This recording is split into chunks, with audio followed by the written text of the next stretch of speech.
पहला प्यार। पहला प्यार सिखाता है किससे प्यार करना होता है, लेकिन दूसरा प्यार सिखाता है किसे खुद को कहो कर भी खुद को पाना होता है। सेकंड लव तब होता है जब दिल थक चुका होता है, पर यही प्यार सबसे ज्यादा संभल कर रखता है। कहते हैं सेकंड लव अजीब होता है, दिल डरा हुआ होता है पर उम्मीद फिर भी लगा लेता है।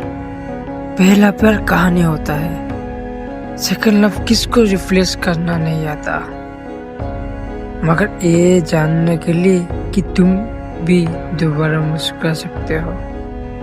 सेकंड लव स्लो आता है पर सही वक्त पर आता है, जब तुम समझ चुके होते हो कि प्यार सिर्फ पाना नहीं निभाना होता है। सेकंड लव इज मैच्योर, न ज्यादा ड्रामा न बेवजह एक्सप्रेशन, बस साथ रहने का सुकून। Thank you for watching.